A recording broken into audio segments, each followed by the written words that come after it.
பொன்னியின் செல்வன். புது வெள்ளம். ஆடித்திருநாள். ஆதி அந்தமில்லாத கால வெள்ளத்தில் கற்பனை ஓடத்தில் ஏறி நம்முடன் சிறிது நேரம் பிரயாணம் செய்யுமாறு நேயர்களை அழைக்கிறோம். வினாடிக்கு ஒரு நூற்றாண்டு வீதம் எளிதில் கடந்து இன்றைக்கு 982 1950 இல் எழுதியது ஆண்டுகளுக்கு முந்திய காலத்துக்குச் செல்வோமாக. ஆடி திங்கள் 18ஆம் நாள் முன் மாலை நேரத்தில் அலை கடல் போல் விரிந்து பறந்திருந்த வீர நாராயண ஏரிக்கரை மீது ஒரு வாலிப வீரன் குதிரை ஏறி பிரயாணம் செய்து கொண்டிருந்தான். அவன் தமிழகத்து வீர சரித்திரத்தில் புகழ்பெற்ற வாணர் குலத்தைச் சேர்ந்தவன். வல்லவரையன் வந்தியத்தேவன் என்பது அவன் பெயர். நெடுந்தூரம் பிரயாணம் செய்து அலுத்துக்களைத்திருந்த அவனுடைய குதிரை மெல்ல மெல்ல நடந்து சென்று கொண்டிருந்தது. அதை பற்றி அந்த இளம் வீரன் கவலைப்படவில்லை. அகண்டமான அவன் வீர நாராயண ஏரியின் தோற்றம் அவன் உள்ளத்தை அவ்வளவாக வசீகரித்திருந்தது. ஆடி 18ஆம் பெருக்கன்று சோழநாட்டு நதிகளிலெல்லாம் வெள்ளம் இருகரையும் தொட்டு கொண்டு ஓடுவது வழக்கம். அந்த நதிகளிலிருந்து தண்ணீர் பெறும் ஏரிகளும் பூரணமாக நிரம்பி கரையின் உச்சியை தொட்டு கொண்டு அலைமோதி கொண்டிருப்பது வழக்கம். வடகாவேரி என்று பக்தர்களாலும் கொள்ளிடம் என்று பொது மக்களாலும் வழங்கப்பட்ட நதியிலிருந்து வடவாற்றின் வழியாக தண்ணீர் வந்து வீர நாராயண ஏரியில் பாய்ந்து அதை ஒரு பொங்கும் கடலாக ஆக்கியிருந்தது. அந்த ஏரியின் 74 கணவாய்களின் வழியாகவும் தண்ணீர் குமுகுமுவென்று பாய்ந்து சுற்று பக்கத்தில் நெடுந்தூரத்துக்கு நீர்வளத்தை அளித்து கொண்டிருந்தது. அந்த ஏரி தண்ணீரை கொண்டு கண்ணு கெட்டிய தூரம் கழனிகளில் உழவும் விரை தவ்யும் நடவும் நடந்து கொண்டிருந்தன. உழுது கொண்டிருந்த குடியானவர்களும் நடவு நட்டு கொண்டிருந்த குடியான பெண்களும் இனிய இசைகளில் குதூகலமாக அங்கங்கே பாடிக் கொண்டிருந்தார்கள். இதையெல்லாம் கேட்டுக்கொண்டு வந்தியத்தேவன் களைத்திருந்த குதிரையை விரட்டாமல் மெதுவாகவே போய்க் கொண்டிருந்தான். ஏரிக்கரை மீது ஏறியதிலிருந்து அந்த ஏரிக்கு 74 கணவாய்கள் உண்டு என்று சொல்லப்படுவது உண்மைதானா என்று அறிந்து கொள்ளும் நோக்கத்துடன் அவன் கணவாய்களை எண்ணிக்கொண்டே வந்தான். ஏறக்குறைய 1½ காத தூரம் அவன் அந்த மாபெரும் ஏரிக்கரையோடு வந்த பிறகு 70 கணவாய்களை எண்ணியிருந்தான். ஆகா, இது எவ்வளவு பிரம்மாண்டமான ஏரி! எத்தனை நீளம், எத்தனை அகலம்! தொண்டை நாட்டில் பல்லவ பேரரசர்களின் காலத்தில் அமைத்த ஏரிகளையெல்லாம் இந்த ஏரிக்கு முன்னால் சிறிய குளங்குட்டைகள் என்றே சொல்ல தோன்றும் அல்லவா? வடகாவேரியில் வீணாகச் சென்று கடலில் விழும் தண்ணீரை பயன்படுத்துவதற்காக மதுரை கொண்ட பராந்தகரின் புதல்வர் இளவரசர் இராஜாதித்தர் இந்த கடல் போன்ற ஏரியை அமைக்க வேண்டுமென்று எண்ணினாரே. எண்ணி அதை செயலிலும் நிறைவேற்றினாரே. அவர் எப்பேற்பட்ட அறிவாளியாயிருந்திருக்க வேண்டும்! வீர பௌருஷத்திலேதான் அவருக்கு இணை வேறு யார்? தக்கோலத்தில் நடந்த போரில் தாமே முன்னணியில் யானை மீது ஏறிச் சென்று போராடினார் அல்லவா? போராடி பகைவர்களின் வேலை மார்பிலே தாங்கிக் கொண்டு உயிர் நீத்தார் அல்லவா?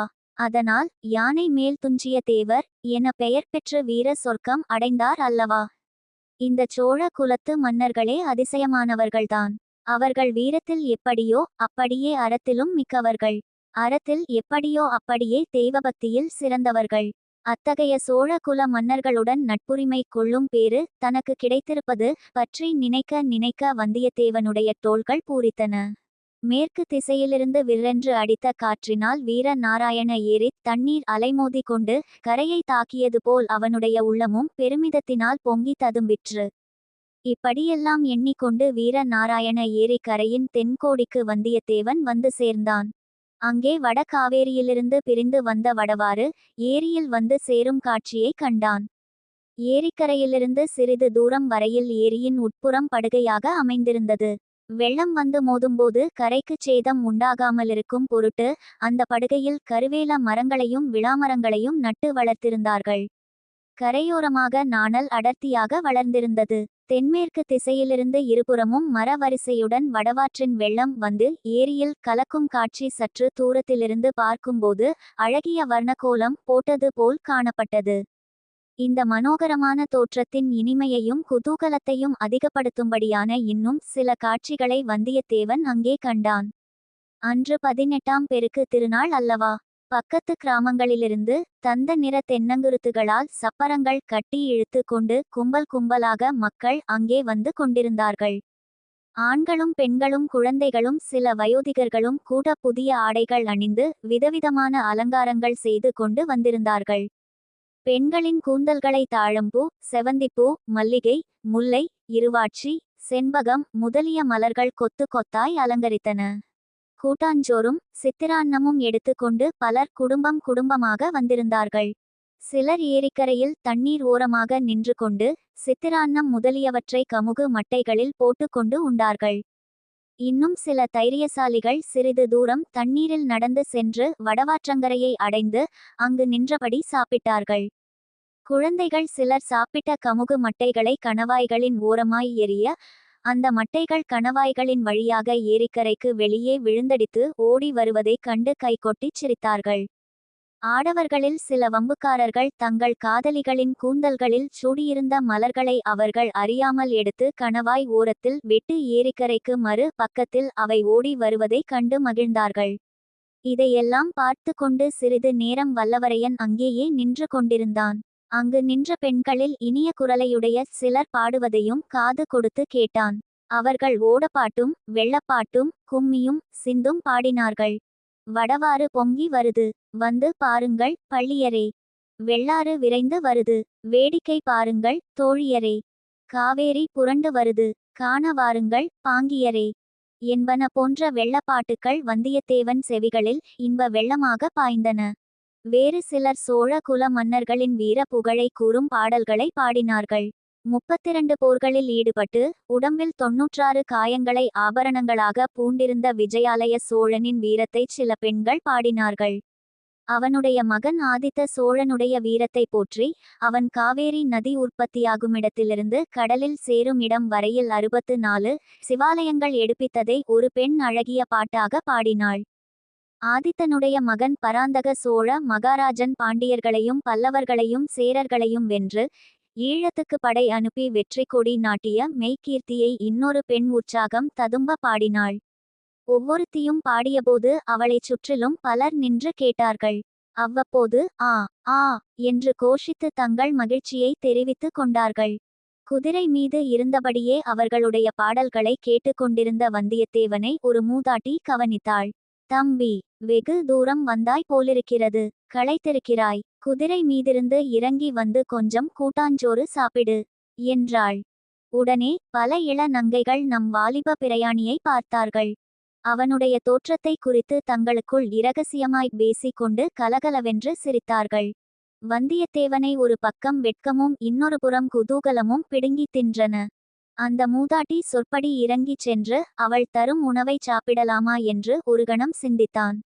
அப்படிச் சென்றால் அங்கே நின்ற இளமங்கைமார்கள் பலரும் அவனைச் சூழ்ந்து கொண்டு பரிகசித்துச் சிரிப்பார்கள் என்பது நிச்சயம்.